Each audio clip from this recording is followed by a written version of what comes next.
Hooks, Fuller, and Stills? Absolutely. Every time you take the field and you have guys that can run like that, you're really stressing the defense, both vertically and really with the ability to get to the edge with multiple people. So different than what it's been in the past, where we may have only had one person who can do that. Having multiple weapons that can really get on you quickly is something that we're excited to have. John, did you have a follow-up? I do, please. You're getting ready now, your first game as a play caller. It's on national TV, defending Super Bowl champions. Talk about what this week and this game is going to be like for you, please. It's going to be like any other game.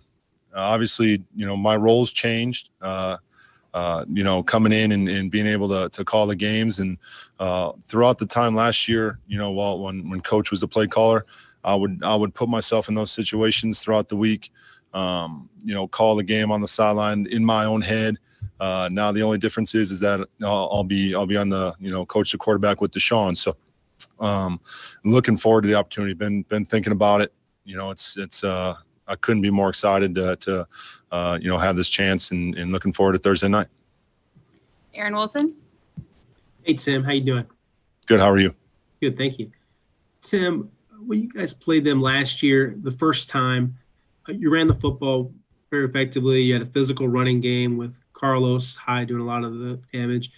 Do you feel like that you still can pound the ball, and is that something that you still want to do a lot? And we talk a lot about the receivers and Deshaun, but, having a good running game, and also that does tend to control the clock and keep Patrick Mahomes watching on the sideline. And how much is that just something that you every week want to do, and particularly maybe in a week like this? I would guess that most offenses really want to come out and establish the run. And I bet when you talk to Coach Weaver later on and you ask him, he's going to tell you that they need to stop the run. So being able to run the football is paramount in terms of having a successful offense. And really, we're going to do a good job of really, like Coach Devin says, scratch where it itches. So, if we need to run the ball to win the game, then we have the ability to do that. If we need to throw the ball to win the game, then we have the ability to do that. So we're going to do a good job of trying to put our players in the best position possible to be successful. And we'll see how the game plays out on Thursday. And a follow-up, Tim, you guys had Tyrann Mathieu here. You guys are very familiar with him as a person, as a player. What's it like to kind of coach against him, and just your thoughts on him and kind of what he brings to the table as you guys compete with him again? Thank you. Yes, he makes it really hard, right? He's very instinctive. He understands offense. He understands defense. He knows how to disguise. He's a good blitzer. He finds the football, whether it's, he wherever the ball is, he's going to be right there with it. So it's definitely a challenge to prepare our guys to get up and get ready to go play someone of that quality. And we're looking forward to it. Aaron Reese. Hey, Tim. Deshaun supervising obviously is part of what makes him an amazing player, but in what ways do you think he still has room to grow when it comes to cutting down on negative plays and identifying kind of when it's worth improvising versus when it's maybe time to just get rid of the ball? Yeah, that's obviously, there's a fine line there because you don't really want to coach that portion out of him because, like you said, that's part of what makes him, so special.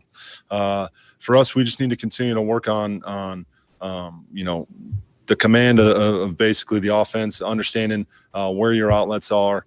Understanding the defense and being able to better anticipate what may be coming before the ball is snapped. But those are things that I would imagine that, every quarterback in the NFL is looking to improve upon. And Deshaun is no different in that area. Brandon Scott. Hey, Tim, how important is tempo and establishing a tempo, especially early on in the season? Do you guys feel like you want to move faster to go against defenses that haven't been able to participate in that live action? Playing with tempo is something that we've always really prided ourselves on here, being able to do that. And so really, if that's gonna put us in the best position to win the game, then absolutely. So really, we're gonna like we've talked about with the snap counts and things like that over the past couple of weeks, we're going to make sure that we're preparing our guys to be, to be ready to go if we have to go, or to be ready to play from the huddle if we have to play from the huddle. Sarah Barshop. Tim, what was it like, and when did you find out that Bill was going to give up play calling to you? And can you tell us just a little bit about your reaction and the conversation you guys had? Yeah, no, I found out when you guys found out at the combine. I was in my hotel room in Indy when he came out and made that public, and I was really excited. My phone started to blow up. I thought something was wrong, or I thought I was missing a meeting, because all of a sudden you get all these, floods of text messages, and I was like, oh no, what am I missing? So, I was really excited. And then immediately my mind kind of went to like, okay, how do I get ready to do this? How do I get ready to put Deshaun in the best position possible, and to try to put this team in the best position to win as many games as possible? John McClain. Tim, you don't have to worry about this now, but it's still a big story. What did you think about Clowney signing with the Titans, and you guys be going against him twice this year?